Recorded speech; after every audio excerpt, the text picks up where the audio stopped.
¿Qué tal? Miren, hemos estado abundando sobre la transferencia de calor a través de los mecanismos de transferencia de calor convectivo, específicamente de un flujo sobre una placa. Pero tenemos otro tipo de geometrías que también son de mucho valor. Es muy común que los fluidos dentro de los procesos se muevan o se impulsen a través de tuberías. En este caso, la geometría es bastante diferente a la de la placa misma. Y no solamente los flujos de fluidos se mueven a través de estas tuberías, sino que se usan las tuberías como sistemas de calentamiento o enfriamiento. Entonces, basado en esta idea, los perfiles de velocidad obviamente que tienen que cambiar, ¿sí? Debido a la curvatura ya de la pared, afecta bastante lo que vienen siendo los perfiles de velocidad cerca de la pared. Entonces, requerimos de estas nuevas correlaciones para este tipo de sistemas. Hay un capítulo, el 5.5 dentro de Manrique, donde nos hace una especie de resumen de algunas de las ecuaciones más importantes que podemos utilizar. Miren, la dinámica no cambia mucho. Se define el Nusselt. Vean cómo ahora el Nusselt depende del diámetro, ¿sí? Antes platicábamos que era la longitud de la placa.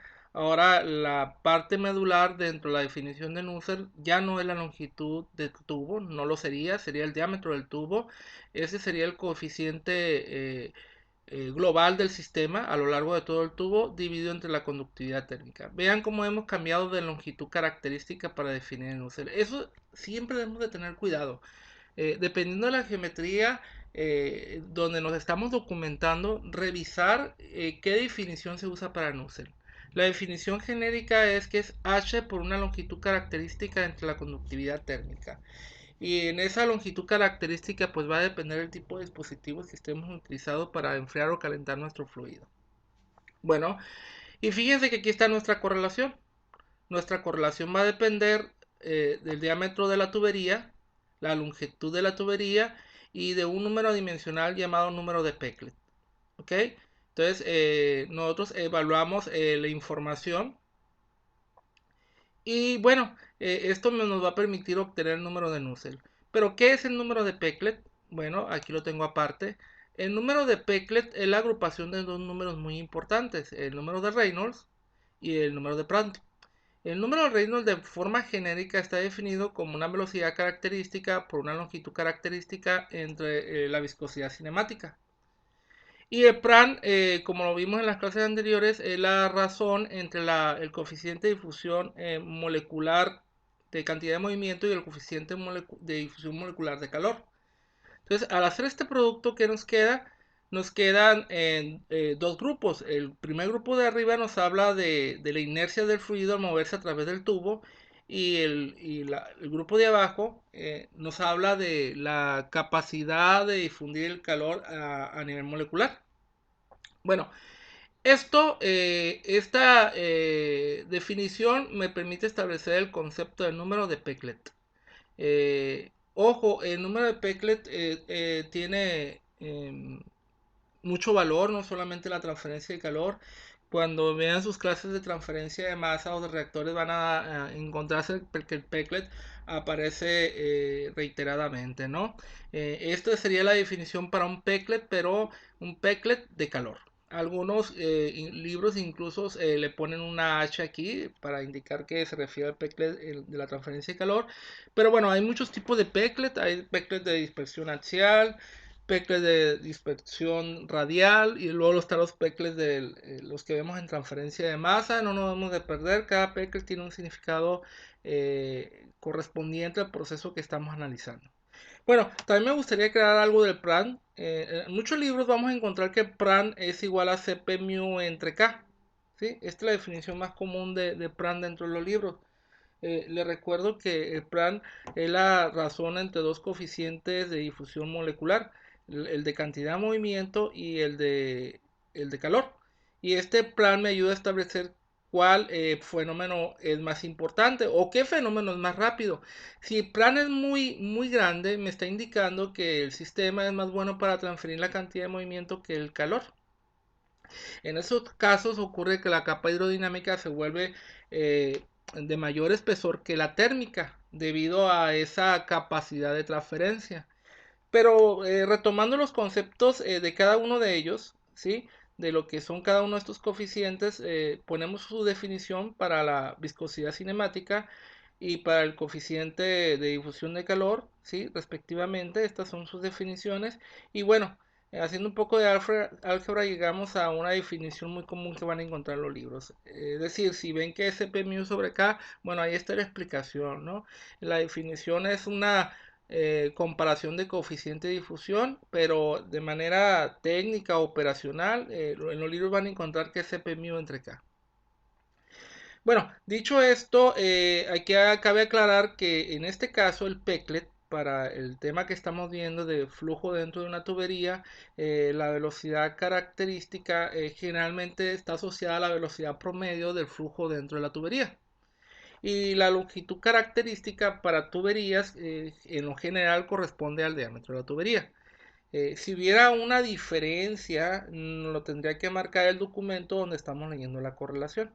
Pero en lo general para tuberías esa sería la definición.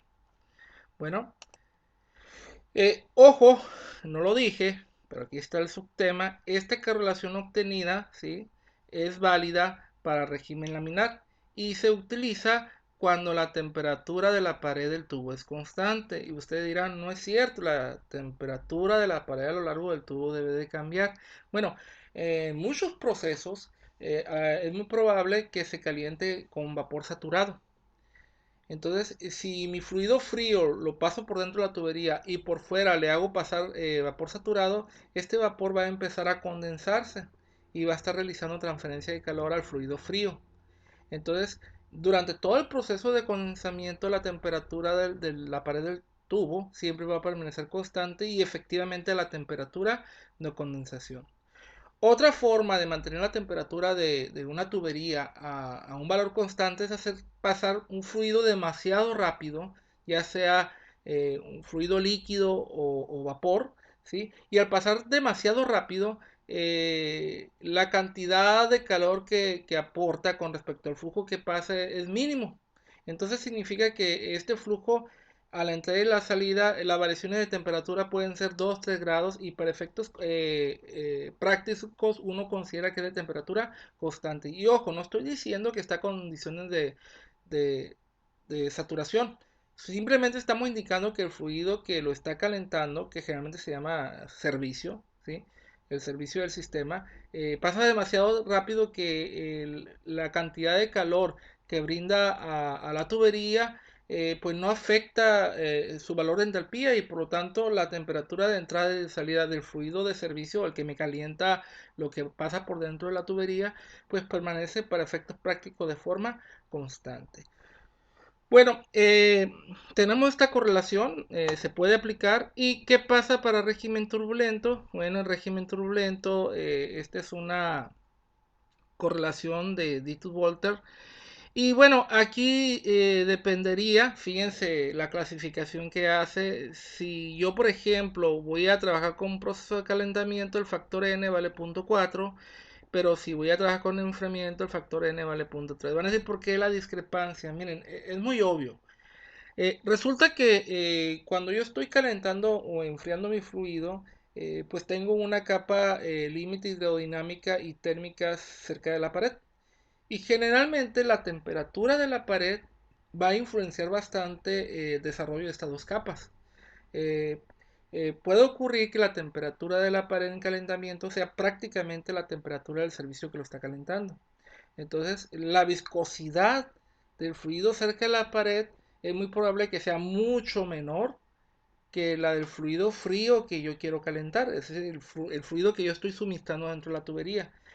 En estos casos, ¿sí? El fluido pues se va a comportar de una forma menos viscosa cerca de la pared, ¿sí? Y quizá va a tener una capa límite hidrodinámica más amplia.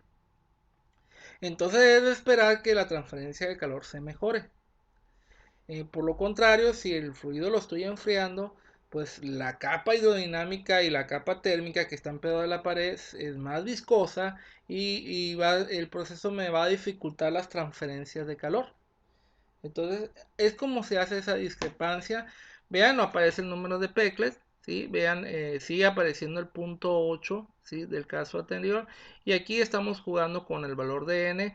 Les recuerdo que nosotros teníamos un valor de un tercio y el valor de un tercio es alrededor de 0.333. Y fíjense lo interesante aquí. La correlación que nosotros tuvimos para régimen turbulento era para una placa. Y aquí estamos hablando de una correlación para un tipo de tubo liso. Ahí sí me gustaría que se reflexionara sobre esto que les estoy comentando. ¿Y por qué esto es importante? Bueno, resulta importante porque hay veces que bajo sistemas turbulentos, ¿sí? La geometría deja de carecer sentido debido a que la capa límite hidrodinámica es donde se desarrollan los procesos más importantes de transferencia de calor y movimiento. Entonces, fuera de ahí, el movimiento se comporta a velocidad constante. Recuerden el concepto de flujo tapón o flujo pistón, ¿sí? Donde prácticamente el flujo dentro de la tubería permanece a velocidad constante y cerca de la pared causa una variación muy grande, ¿no? Sobre esto, si ustedes hicieran un análisis del número de Nusselt como función del diámetro, encontrarían algo muy interesante. Encontrarían que el Nusselt, ¿sí? Es directamente proporcional a 1 entre diámetro a la 1.8. ¿Esto qué significa? Que si yo operara con tubos de diámetro muy pequeño estarían mejorando sustancialmente el coeficiente de transferencia de calor convectivo global de mi tubería. Pero recuerden que hacer el diámetro demasiado pequeño, esto generaría caídas de presiones demasiado grandes y eso ya no sería conveniente. Entonces tendríamos que tener una comparación entre el beneficio que tengo por mejorar mi transferencia de calor y el costo que me genera el bombearlo a través de la tubería, ¿no? Esto se tendría que balancear y tomar una decisión hasta qué tamaño de diámetro de tubería sería el adecuado. Ok, hemos platicado de tubos, ¿sí? Ambos son tubos lisos. Si no me equivoco, son a temperatura de pared constante en ambos casos. Algo que a lo mejor no he comentado hasta este momento es lo siguiente. Retomando la geometría de la placa, recuerden que ahí teníamos una T infinito y una TS. La primera hablaba de la temperatura de bulto y la otra de la temperatura de la superficie. Eh, ¿Qué temperatura debo de usar yo para evaluar las propiedades termofísicas del sistema? Y ahí estoy hablando de la conductividad térmica, de la capacidad calorífica, la viscosidad, todas ellas. Bueno, en ingeniería química se es muy práctico y generalmente se sabe que un promedio de temperatura entre T infinito y TS es bastante bueno, ¿sí? Para de alguna manera establecer estas propiedades que les he comentado, ¿no? Entonces, ante la incertidumbre de qué temperatura utilizar, yo les recomiendo que hagan ese promedio, es una regla generalizada y generalmente esas propiedades termofísicas evaluadas a ese valor promedio son bastante buenas para predecir los coeficientes locales de transferencia de calor y obviamente el global, ¿no? Bueno, esto realmente es platicado.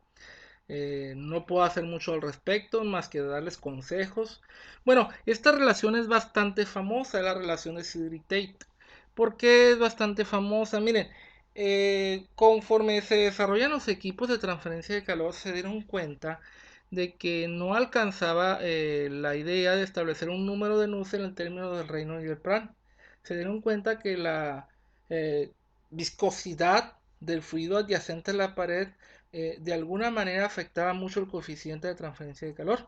Y se les ocurrió agregar un número dimensional más. Fíjense que este primer mu, es el mu a la temperatura de bulto, mientras que este mu es a la temperatura de la pared. Entonces, este grupo dimensional es importante, se debe evaluar y esto a mí me va a permitir obtener un coeficiente o un número dimensional de Nusselt más cercano al que yo estaría observando en un proceso. Claro, no hay un rango de validez en todos los sistemas. Volvemos, tenemos este sistema y bueno, ¿cuándo aplicó esto? Cuando si ustedes observan, cuando entro mi fluido frío o caliente y le estoy aplicando transferencia de calor, puedo observar que se puede desarrollar una gran variación de temperatura entre la entrada y la salida. Y ahí es cuando esta correlación toma mucho valor, ¿no? Más adelante, cuando vemos diseño de equipo, específicamente lo que viene siendo equipos intercambiadores de calor de doble tubo, específicamente, se van a dar cuenta de que podemos tener dos métodos. Un método rápido donde nos olvidamos de las propiedades de termofísica del material en la pared, y otro donde sí consideramos estas temperaturas, ¿no? Que se llaman de hecho temperaturas calóricas. En ese caso, sí, hay unos métodos más estrictos y que me permiten tener diseños de equipos más finos que de una manera así gruesa con correlaciones pequeñas, sí, como las que hemos estado viendo a través del curso, ¿no? Bueno, eh, aquí lo importante, ¿sí? Es que también en el caso de los gases podemos tener otro conjunto de fluidos, ¿sí? Y fíjense que este tipo de sistemas aplican para gases, pero cuando el flujo de calor, ¿sí? A través de la tubería es constante, o la temperatura también es constante. Entonces, si mis gases cumplen con estos criterios y con un Prandtl de 0.5 y 1, de acuerdo a Rosnow y Harnett, puedo aplicar estas dos ecuaciones. Aquí vienen un gráfico, vienen los experimentos. Bueno, ¿qué es lo que hay que hacer?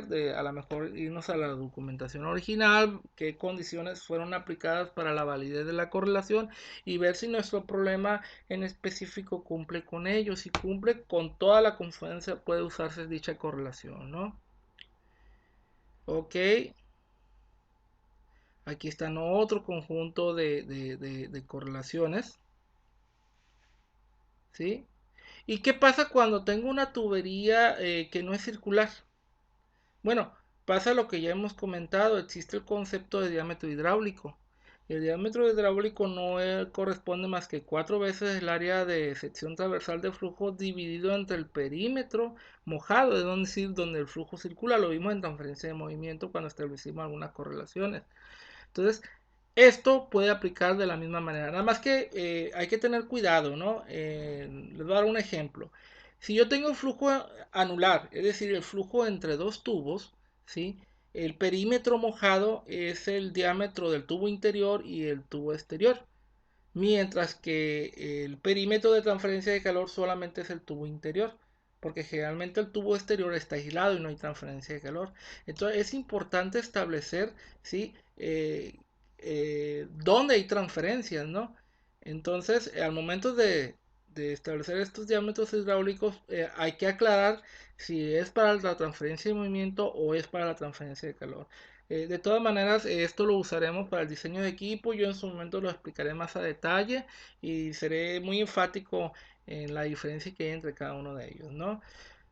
Bueno, posteriormente viene un ejercicio, está totalmente explicado. ¿Y qué es lo interesante de estos ejercicios actualmente? Miren, fíjense que antes estábamos acostumbrados a que yo les daba información del coeficiente de transferencia de calor convectivo y podíamos hacer el cálculo, ¿no? Ahora no funciona así. Ahora damos información de los parámetros termofísicos, en el mejor de los casos, porque hay veces que también se les va a pedir que ustedes lo investiguen, ¿sí? Ya sea en artículos científicos, en el libro, en el manual del ingeniero químico de Perry, bueno, en fuentes confiables. Y no basta con eso, ocupamos las condiciones de régimen de fluido, ¿sí? Y a través de esta información y la geometría del sistema, uno se tiene que dar la tarea primero de evaluar ese coeficiente de transferencia de calor convectivo que nosotros denominamos H. Entonces ahora es un poquito más complicado. Pero aquí lo interesante es que ahora la información que nos proveen es información que está al alcance de uno. A ver, uno no puede saber la velocidad de flujo a través de una tubería. Es un parámetro esencial de proceso. No conozco las temperaturas de entrada de la pared. Claro que sí, son parámetros esenciales que si no las conociera a través de termómetros los podría conocer. La naturaleza del fluido, pues a priori yo debo saber qué fluido estoy haciendo pasar a través de una tubería. Fíjense que eso es información muy primaria, ¿sí? Que estaría a la mano. Y ahora lo que no sé es el coeficiente de transferencia de calor, el coeficiente H. Y ese lo tengo que evaluar en términos de si el régimen es laminar, si es turbulento, el tipo de geometría por el cual está pasando nuestro fluido. Y bueno, toda esa información, buscamos la correlación más adecuada, la aplicamos y obtenemos dicho coeficiente, ¿no? Bueno, aquí viene desarrollado el problema, no cambia mucho, ¿sí? Vean que hay una necesidad de establecer el régimen, si es turbulento, si es laminar, se evalúan, se establece el tipo de sistema. Recuerden que en tubería el número de Reynolds está limitado a un valor de 2100, mientras que en la placa el valor creo que andaba en 500.000. También es muy importante saber para cada geometría dónde cambia el régimen. Recuerden que, por ejemplo, en la capa descendente sobre una pared, la definición de Reynolds era diferente y tenía un valor, no recuerdo si era 15, un Reynolds de 15, donde había el cambio de lo que viene siendo régimen laminar al régimen turbulento. O recuerden aquel caso de un flujo a través de una esfera. O de una partícula, donde el Reynolds se establecía como la densidad, la velocidad de bulto, diámetro de la partícula dividido entre la viscosidad. Y también otra vez el Reynolds era un Reynolds muy pequeño donde se hacía el cambio de régimen laminar a turbulento. Por eso es bien importante saber el tipo de geometría, ¿sí? Y la forma en que se está definiendo el Reynolds para establecer si estoy en una región o en otra, ¿no? Entonces se toma la ecuación correspondiente, creo yo que sería la de turbulento con un coeficiente 0.4 que es de calentamiento. El plan fue previamente evaluado y ok, ya tengo mi coeficiente global de transferencia de calor. Ahora fíjense que pues no lo conocía, lo tuve que evaluar y retomo mi balance de energía que hice previamente, ¿sí? Del cual establezco la longitud de la tubería que ando buscando, porque generalmente esa es la gran pregunta. Yo tengo un fluido frío que quiero calentar, tengo un servicio que me va a ayudar a calentar, un vapor bajo ciertas temperaturas, la tubería que se eligió de tal diámetro, y la gran pregunta del millón va a ser de qué longitud tiene que ser dicha tubería. Entonces esa es la pregunta que se contesta aquí. Y bueno, fíjense que estos tipos de ejercicios ya se acercan más a la realidad sobre lo que hace un ingeniero químico durante el diseño de equipos. Porque es muy complejo que a uno le digan, oye, se diseña tal equipo y que en el diseño quien te está pidiendo dicha información te diga, y el coeficiente de transferencia de calor convectivo vale 100 watts sobre metro cuadrado sobre segundo. Eso no va a ocurrir, pues. ¿Sí? Eso no va a ocurrir. Nos van a dar información de velocidades de procesos, kilogramos por segundo, temperaturas, materiales, pero no en la parte esta íntima de lo que viene siendo los procesos de transferencia, ¿no? Bueno, ¿qué pasa? Porque ocurre cuando yo tengo un flujo que fluye sobre una tubería. Y van a decir, ¿y esto dónde puede ocurrir? Miren, esto es algo bastante común en un equipo llamados intercambiadores de tubo coraza. Generalmente dentro de un gran recipiente pongo un banco de tubos y va a haber fluido que va a pasar a través de los tubos y va a haber fluido que va a pasar por la coraza. Déjenme buscar aquí. Sería intercambiador de tubo y coraza. Vamos a ver si viene una imagen. Ya vi varias. Ok. Creo que aquí esta queda mejor porque está en perspectiva.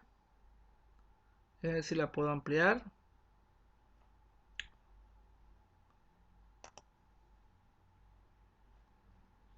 Ok.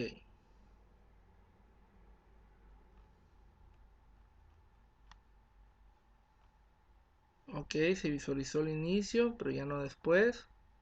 Ahí está. Fíjense, este es un intercambiador de tubos y coraza que veo un gran recipiente, veo muchos tubos que corren de un lado a otro. Estos son espejos, son donde se empotran dichos tubos. Vean que tengo diferentes tomas del flujo. Vean que hay un flujo que entra por aquí y aquí se distribuye a todos los tubos. Y cuando llega al otro cabezal, da la vuelta, sale y sale por esta parte, ¿no? Esto es de dos pasos en la parte interna, dos pasos porque pasa una vez y pasa otra vez. Hablando de tubería, dos pasos en la tubería. Y fíjense que aquí a lo mejor yo voy a meter mi fluido frío, ¿sí?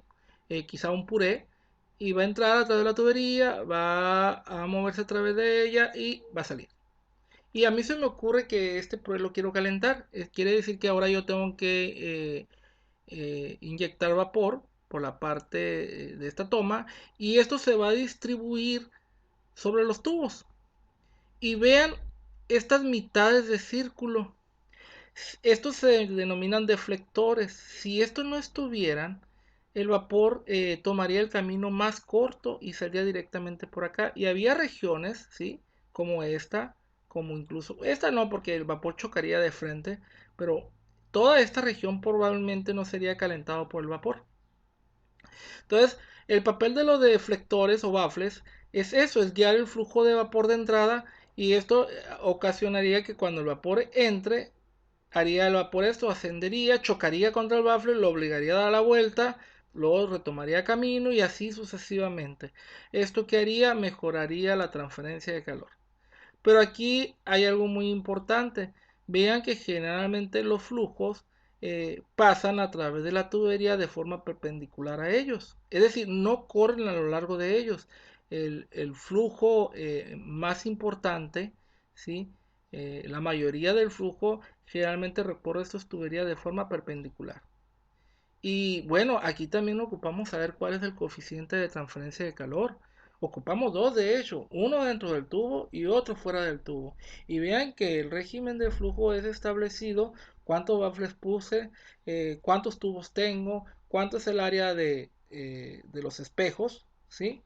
Entonces, hay más información a proveer para establecer un número de reinos. Y de nueva cuenta, yo tengo que echar mano de toda esa información para calcular un coeficiente de transferencia de calor fuera del tubo, el coeficiente asociado al vapor. Por otro lado, tengo el coeficiente de transferencia de calor asociado a lo que ocurre dentro del tubo. Porque imagínense, por ejemplo, tengo un material muy viscoso como el puré, ¿sí? Que se mueve de una manera muy lenta, que quizá tenga muy mala conducción de calor. Entonces quizá tenga un H bastante bajo. Pero bueno, el vapor también va a contribuir con otro valor de H y entre esos dos valores de H voy a tener un coeficiente global de transferencia de calor. Y bueno, y eso me va a permitir establecer una ecuación de diseño del equipo. Bueno, esto ya nos acerca más a la realidad del problema y esto a mí me obliga, ¿sí? Me obliga a esta parte de saber cómo son los coeficientes de transferencia de calor cuando mi fluido pasa sobre un tubo. No de forma anular, porque de forma anular va a lo largo del tubo, sino que el fluido cruza a través del tubo, de forma transversal. Entonces, algunas fórmulas de este tipo, y fíjense que son generalmente es en régimen turbulento, ¿sí? Pues las tenemos aquí, ¿ok? Entonces dice, para el caso de gases y líquidos que fluyen en forma transversal por un cilindro de diámetro D, ¿sí? Podemos establecer que tenemos un coeficiente H promedio de transferencia de calor a través de esta relación. Y bueno, el valor de C y de N, interesantemente, depende del Reynolds del sistema. ¿Sí? Para cada Reynolds existe un valor apropiado. Entonces, lo primero que yo debo establecer es en qué Reynolds estoy para usar los coeficientes adecuados. Pero todavía, fíjense cómo está definido el número del Reynolds. Está definido entre la velocidad de bulto del sistema, ¿sí? Es decir, la velocidad promedio del sistema y el diámetro de la tubería. Y bueno, ya establecido esto, evaluado mi reino, yo lo puedo conocer y usar los coeficientes adecuados, sustituirlo aquí y obtener mi Nusselt. Y de este Nusselt el coeficiente de transferencia de calor. Es muy común que en ingeniería química recurramos a este tipo de gráficos. ¿Ok? Por ejemplo, este gráfico son datos experimentales para aire sobre tubo, ¿no? El aire generalmente es un fluido de servicios que se utiliza bastante para enfriar o calentar, Entonces puede ocurrir que también se utilice. Recuerden que el aire es gratis, ¿no? Entonces se puede utilizar para estos propósitos y entre el aire y el agua son los dos materiales que más se utilizan como servicio. ¿Qué tenemos aquí? Bueno, aquí lo que tenemos son todos los datos experimentales. Si yo quisiera un valor de un coeficiente de transferencia de calor, pues yo evaluaría el Reynolds acorde al régimen del sistema, ¿sí? Acorde a la definición, tomo mi Reynolds, leo el lado izquierdo, leo un Nusselt, del Nusselt despejo el coeficiente de transferencia de calor, ¿sí? Global del sistema, del lado S de donde lo estoy evaluando, porque, y en este caso estoy hablando de por fuera del tubo. Recuerden que por dentro del tubo va a haber otro coeficiente global de transferencia de calor. Y bueno, esto me permitiría avanzar en el diseño o evaluación de los problemas que se me puedan plantear, ¿no? Eh, y bueno, de este ya vienen los problemas, ¿no? Por ejemplo, el problema uno, algo que nunca hicimos, recuerdan que siempre todo lo hicimos alrededor de la velocidad UX, pero ¿cuál será la velocidad UY en la frontera que hay entre la capa límite hidrodinámica y la región de bulto? Recuerden que hay un flujo que va del bulto y se mete dentro de la capa límite hidrodinámica. Entonces, ese es un primer problema planteado y les aseguro que no vale cero. Segundo problema, vean, suponen que el perfil de velocidad en la capa límite siempre se comporta de forma lineal, ¿sí? Puede ocurrir para que para un sistema ocurra de esta manera. Entonces la gran pregunta es, ¿cómo es la distribución cómo sería el espesor de la capa límite hidrodinámica? Vean, aquí está el resultado. ¿Sí? ¿Qué es lo que estamos viendo? Pues estamos viendo que cambió el coeficiente. ¿Por qué lo cambia? Porque cambia la estructura del perfil de velocidad. O este tercer problema. Dice que a partir de los datos que ya obtuve y suponiendo que el perfil de temperatura también sea lineal, que calcule lo que viene siendo el número de Nusselt local. Vean que otra vez obtengo un resultado muy parecido con la excepción de que el coeficiente es un poco diferente. Luego dice, imagina una placa porosa sobre la que pasa un fluido a una velocidad U infinito. Por la superficie succiona fluido a una velocidad constante v. Determinen la ecuación integral de movimiento. Fíjense, aquí ya las ecuaciones integrales de movimiento que establecimos ya no son de validez porque nosotros consideramos que la placa era impermeable al fluido, que por ahí no había paso de fluido y en este caso sí está ocurriendo. Entonces yo tendría que replantear ese balance integral, ¿no? Y podría ocurrir, ¿no?, que en un proceso de transferencia de calor parte del fluido se esté perdiendo. O, miren, más interesante, eh, que la distribución de velocidad obedezca de esta forma senoidal, ¿sí? Entonces, ahora me están pidiendo otra vez que determine la capa límite hidrodinámica en una placa. O bien el flujo entre dos placas paralelas a una distancia de 2L, ¿sí? Y me están pidiendo que o solicitando que los perfiles de velocidad y temperatura están desarrollados por completo y que hay un flujo de calor QS constante, un flujo de calor constante, ¿no? Y está en régimen laminar. ¿Ok? O problema donde me pidan que determine un coeficiente de transferencia de calor o que haga el cálculo de algún proceso. Por ejemplo, aquí en el problema 9 me están pidiendo que determine la longitud del tubo bajo ciertas condiciones que se quieren evaluar. Bueno, son 11 problemas, yo sé que son pocos problemas, pero si ustedes observan, la dificultad de los problemas es mucho mayor que la anterior, porque la anterior la complejidad estaba en el tipo de matemáticas o la habilidad que tuviéramos para desarrollar la parte matemática. Ahora se requiere no solamente matemáticas, sino que podamos armar los sistemas para hacer balances de cantidad de movimiento y energía, ¿sí? Aparte que lo podamos resolver, ¿verdad?, matemáticamente, y el significado o el conjunto de definiciones que debemos de tener a la mano, ¿no? Entonces, los problemas son un poquito más complejos con respecto al anterior. Bueno, Fíjense que no estamos terminando la unidad de coeficiente de transferencia de calor porque solamente hemos abordado la parte de un sistema forzado. También están los sistemas de transferencia de calor bajo convección natural. Desafortunadamente los sistemas de convección natural son más complejos de obtener soluciones analíticas y generalmente están basados en correlaciones matemáticas. Sin embargo, me gustaría platicarles algunos detalles sobre ellos, establecer algunas correlaciones que son de gran valor, que eso lo veremos en la siguiente clase, ¿no? Digo, por aquello que crean que estamos terminando una unidad, vamos a medio camino todavía. Y algo que me gustaría agregarle es que dentro del grupo de investigadores que estamos en la universidad tenemos un par de publicaciones de este tipo de problemas. Tenemos transferencia de calor a través de un tubo y al tubo le insertamos una cinta torcida y hacemos una evaluación termohidráulica del sistema, es decir, evaluamos coeficientes locales de transferencia de calor, determinamos correlaciones para el número de Nusselt y el factor de fricción. Lo mismo hicimos para lo que viene siendo un intercambiador de placas, ¿sí? Con diferentes placas de hecho, y establecimos exactamente la misma idea, ¿no? El mismo análisis, ¿no? Llegamos a correlaciones. ¿Y para qué sirve este tipo de correlaciones? Bueno, si yo llegara a tener un proceso muy similar, ¿sí? A lo que se discute en esos dos trabajos, las correlaciones obtenidas serían de valor. Algo que me gustaría aclarar es que estos fluidos que les estoy platicando no son fluidos newtonianos, son no newtonianos porque abordamos un material que es lo que viene siendo puré de tomate, ¿no? No es obligación que lo lean. Si tienen la inquietud, me gustaría que le echaran un vistazo para que vean todo lo que se puede trabajar al respecto, ¿no? Y que vean que todavía hay mucha área de oportunidad para hacer este tipo de análisis termohidráulicos, ¿no? A pesar de que vamos a encontrar cientos o miles de correlaciones, no todos los sistemas están totalmente desarrollados. Todavía hay mucho que platicar al respecto. Y bueno, hasta aquí terminaría la clase. Subiría el video este a Classroom con sus respectivos documentos.